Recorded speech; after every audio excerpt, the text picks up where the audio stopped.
Tumeingiliwa na wamachinga. Wenye maduka sasa wako tayari kufunga maduka yao kwa sababu wanasema wamachinga ndio wamechukua sehemu ya ile biashara ambao wao wanailipia kodi. Tumefanya kikao tarehe 29 kwa mkuu wa wilaya na tukaambiwa kwamba hawa wanaondoka bado, na sisi hatuna mamlaka. Mamlaka yetu ni ya kinyonge. Unyonge wetu ni kufunga tu duka, hatuna kitu kingine.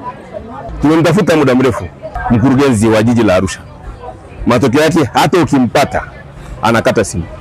Anaposikia unamtafuta, ukishataja jumuiya ya wafanyabiashara anakata simu. Nikumuomba mkurugenzi akiendelea kuwaruhusu wamachinga kuja kufanya biashara kwenye maduka, haya maduka tutayafunga, wamachinga walipe kodi. Kwa ule anapambana kweli kweli. Kila tukienda, yani mtu ambaye tulionaye ambaye anawatetea wafanyabiashara hapa ni Mheshimiwa DC. Achana na wengine hao walioko juu. Ukiangalia mkuu wa mkoa unamtafuta kwa tochi. Ukiwatafuta kwenda kwa mkurugenzi unamtafuta kwa tochi. Wakiazimu hapokei. Sasa angalia watu kama hao mnawaleta wakae ofisini, wanafanya nini? Jina naitwa Loken Adolf Masawe, ni mwenyekiti wa jumuiya ya wafanyabiashara mkoa wa Arusha. Ndugu waandishi, nimewaita leo kwa sababu ya kadhi inayotuzunguka hasa ya wamachinga. Na kwa kifupi, hata nyinyi wenyewe mnaona tumeingiliwa na wamachinga. Wenye maduka sasa wako tayari kufunga maduka yao kwa sababu wanasema wamachinga ndio wamechukua sehemu ya ile biashara ambao wao wanailipia kodi. Na wamesema kipindi hiki ndio cha kulipa kodi ya serikali, lakini kipindi kimekuwa kigumu sana kwa sababu hawana nafasi ya kuuza kile walichonacho. Kama ana kiatu ndani utakuta machinga ana kiatu nje. Kama ana muziki ndani atakuta machinga anayo na nje anauza. Kwa hiyo tunasema na tunarudia tena, na wamekuwa wakilalamika wakisema kwamba waziri mkuu amewaruhusu. Sio kweli. Waziri mkuu alisema wasibugudhiwe, warudishwe kwenye maeneo yao, na sisi tunatamka waziwazi, tunasema warudishwe kwenye maeneo yao. Sasa tangu mwezi wa 8 mwaka jana wako wanatuzunguka kwenye maduka yetu, tumenyamaza, lakini tunaona wanaendelea. Sasa tunataka serikali ya mkoa iingilie hili jambo kwa undani. Tumefanya vikao vingi, lakini tunaona hawajali. Sasa tumefika mahali mwisho. Hata sisi viongozi sasa tunasema this is too much, yaani imezidi, na tunaweza tukafikia hata sisi tukajiachia kwamba sasa tusiwe viongozi ili wafanyabiashara wafanye jinsi wanavyotaka. Imetafuta sehemu nzuri sana. Kwa mfano kule Ulezi, sehemu nyingi ziko wazi, wameziacha hizo, alafu wanakuja mjini. Sasa na sisi hatuko tayari kuendelea kusubiri wao waje mjini wakati serikali imewapatia maeneo. Endapo wataondoka, nyinyi mtafanyaje? Tutafunga maduka. Mtu mwenye duka kwa sababu analipa kodi, analipa leseni, analipa na ruzuku zote, anauza shilingi labda 20,000. Huku machinga halipi chochote, anauza shilingi 10,000. Sasa unategemea kwamba huyu mtu ataenda huko ndani akanunua shati? Ndio maana wafanyabiashara sasa wanalalamika. Tumefanya kikao tarehe 29 kwa mkuu wa wilaya na tukaambiwa kwamba hawa wanaondoka bado, na sisi hatuna mamlaka. Mamlaka yetu ni ya kinyonge. Unyonge wetu ni kufunga tu duka, hatuna kitu kingine.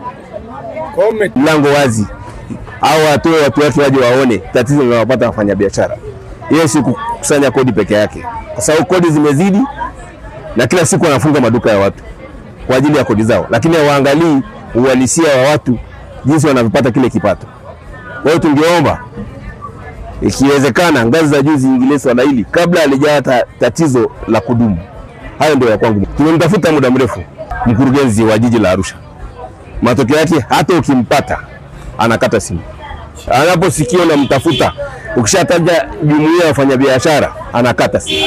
Tulikuwa hata kaimu wake akitumwa kwenye kikao, matokeo yake mwanasheria akija kwenye kikao, ukimwambia vitu halisi anakuambia tumekubali, lakini ukifika nje anakuambia hili jambo mkurugenzi hajakubaliana nalo.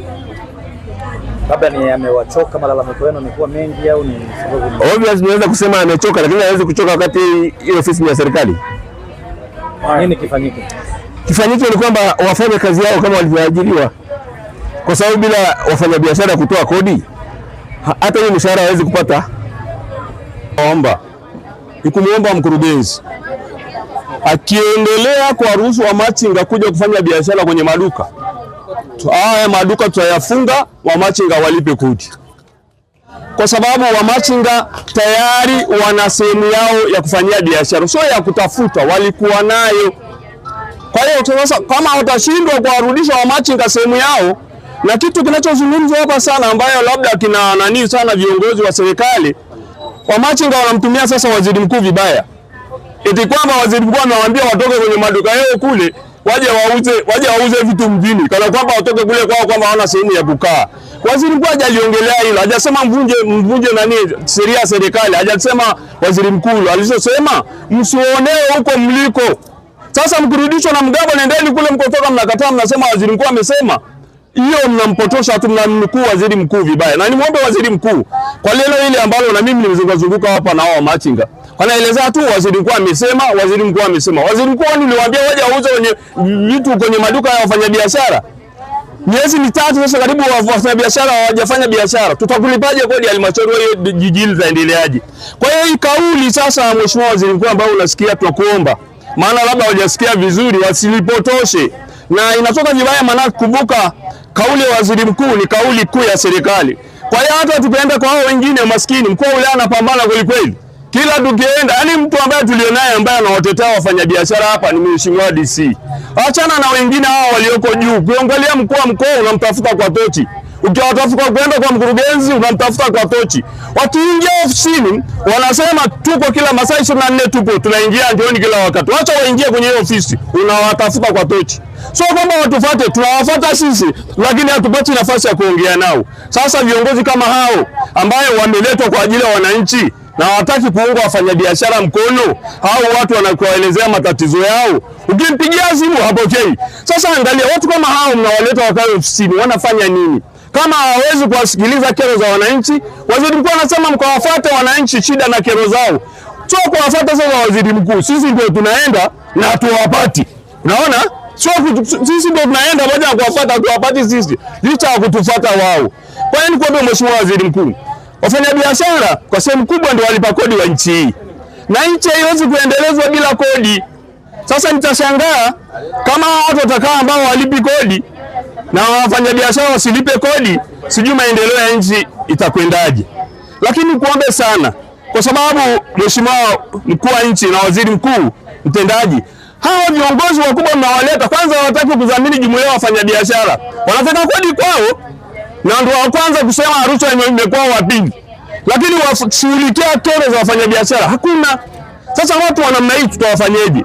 Kwa hiyo ni kuombe mheshimiwa waziri mkuu, issue sasa inayokuja ambayo inawapata na viongozi wa chini wa machinga wanakariri ile kauli vibaya. Sasa PM anaposema jambo alafu DC ni nani kwa sema akatengua, labda mimi nadhani uliweke vizuri ili tupe urahisi kwa viongozi wengine tulionao, na wamachinga wanakusingizia kwamba wamesema tofauti. Wamachinga mheshimiwa waziri mkuu wana sehemu yao ambayo walikusha kutengewa. Kwa hiyo warudi na Migambo, nao Migambo ameshindwa kazi, wanapigana na wamachinga. Waangalia tu sasa dola inapigana na wamachinga, itatoka wapi? Nikuombe mheshimiwa waziri mkuu, kama unanisikia, waeleza au urudie kuwaeleza wamachinga kuomba tu warudi kwenye sehemu zao za biashara, maana wamejengewa na zipo lakini hawaendi. Hivyo Ahmed Jamal ni mfanyabiashara jiji la Arusha, pia ni katibu wa wafanyabiashara mkoa wa Arusha. Ndugu waandishi wa habari, tumewaita hapa leo ili kueleza kero yetu. Tumekuwa tukilalamikia na wafanyabiashara mara nyingi sana kuhusiana na wafanyabiashara wadogo wadogo maarufu kama machinga, na hili swala la kwenda kuasiri mapato ya jiji. Wafanyabiashara wanaoathirika ni wengi. Mfano hii loti ya hii Kariakoo tuna maduka 6,000. Ukienda pale Kilombero kuna maduka 8,500. Ukienda Sokoni kuna maduka 1,600. Lakini maduka yote haya yamevamiwa na wafanyabiashara wadogo, wameacha vizimba vyao maeneo ya soko la Kilombero namba 68. Mkienda waandishi wa habari namba 68 iko tupu. Na Mheshimiwa Rais alitoa maelekezo kwa mkurugenzi mkuu wa mkoa wapangwe, na hao machinga walishapangwa, lakini leo vile vizimba wamefanya ni store, wanaweka mizigo pale, wanakuja kufanya biashara huko. Na athari inayopatikana pia wananchi kuja huku imekuwa tabu, kwa sababu zile parking ndio wamekaa wao. Barabara zimekuwa congestion, foleni imeongezeka, hakuna mtu atakuja kwetu kununua kitu, kwa sababu kuja yenyewe ni sirika ni zaidi ya maduka 14,000, zaidi ya maduka 10,000. Shida kubwa wa machinga wanapanga mbele ya maduka, lakini pia wanauza vifaa ambavyo mfanyabiashara mlipa kodi ndio anauza, na kibaya zaidi